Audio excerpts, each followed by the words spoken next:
हाय। हर्षाली नागर मेरी बेटी है, नज़में लिखती है। आपको शायद पता होगा, है ना। कैसा हो गया ना कि मुझे पता ही नहीं था कि वो ये नज़में लिखती है, बस में भी अटेंड करती है। काफ़ी देर हो गई।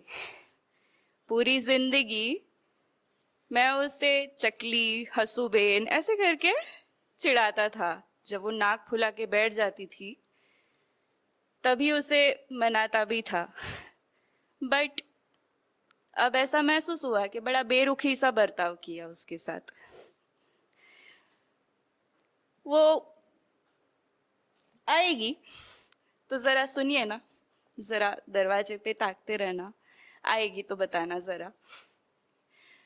उसके एक दो वीडियोस में देखा था जब वो मुंबई में मेरे साथ रहती थी तभी, कि वो किसी ऐसे स्टेज पे जाती है और कुछ तो बोल के आती है। पूरी जिंदगी कभी मैंने सुना ही नहीं उसे, कभी सीरियसली ही नहीं लिया। तो आज मैं उसे सरप्राइज देने आ गया। हाँ, मैं उसका पापा हूं। जब वक्त था तब कभी कभी कदर नहीं की। जब वक्त था तब कभी कदर नहीं की। जब तुम मेरे पास थी तब तुम्हें तवज्जो दी नहीं। जब तुम मुझसे कहीं दूर, बहुत दूर, किसी नए शहर में चली गई तब, हाँ तब मुझे तुम्हारी कमी खलने लगी। अब ये तो ऐसा हो गया कि जब कोई दूर गया तभी मैंने उसे अटेंशन दी, तभी मुझे रियलाइज हुआ कि अरे मेरी कोई तो बेटी भी है। बट चलो ठीक है, देरी से ही सही सरप्राइज तो देने आ गया। तो जब तक वो आती है ना तब तक मैं रिहर्सल कर लेता हूँ। थोड़ा सा मुझे बता देना कि अगर मैं सही से कर रहा हूँ या गड़बड़ हो रही है। तो उस पर मैंने कहीं दूसरा लिखा है, हालात। हालात तो खैर अब ऐसे है कि तुम्हारे करीब होके भी तुमसे कहीं दूर, बहुत दूर हूं, और तुमसे दूर होके भी तुम्हारे बहुत करीब हूं। लेकिन लेकिन अब ना तुमसे बहुत बेशुमार गुफ्तगू करता हूं और तुम थोड़ी भी तवज्जो नहीं देती। मैं उससे बहुत बातें करता हूं अब, जब से मुझे महसूस हुआ है, बट वो सुनती ही नहीं है। मैं बस बोलते जाता हूँ और वो मुझे अनदेखा कर देती है, जैसे कि मैं हूं ही नहीं।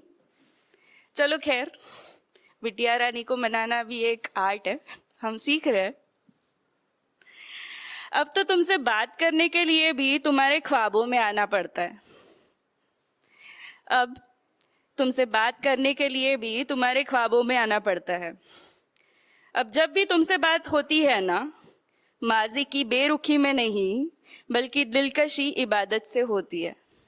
हाँ, माजी में बहुत बेरुखी से बात होती थी, कभी उसे तवज्जो नहीं दी। काफी ऐसे सिचुएशंस भी हुए हैं जबकि हम उसे समझ नहीं पाए। लेकिन अब जब भी उसके ख्वाबों में मैं जाता हूँ और उससे बात होती है ना, कसम से बड़ी प्यारी लगती है। लगता है कि बहुत बड़ी गलती कर दी थी शायद उससे ऐसे खुलने में। तो कोई नहीं, अब वो कमी हम पूरी करते। काश काश कि हमारा रिश्ता ऐसा ही होता जब मैं तुम्हारे साथ जाती तौर से होता।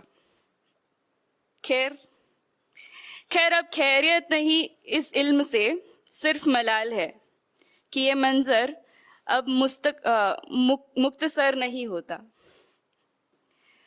कैसा है ना कि चलो ठीक है, देर से ही नहीं, अभी अभी कर रहा हूं तो चलो अभी सारी दूरियां मिटा दूंगा।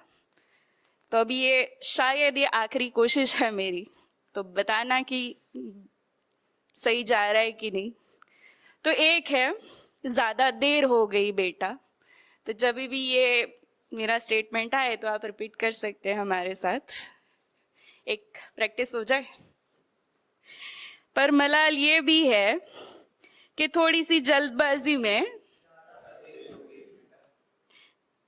हाँ, अफसोस तो है कि देर तो हो गई, बट इसकी खुशी भी है कि देर ही हुई है, बट कभी रियलाइज नहीं हुआ, ऐसा सिचुएशन नहीं है।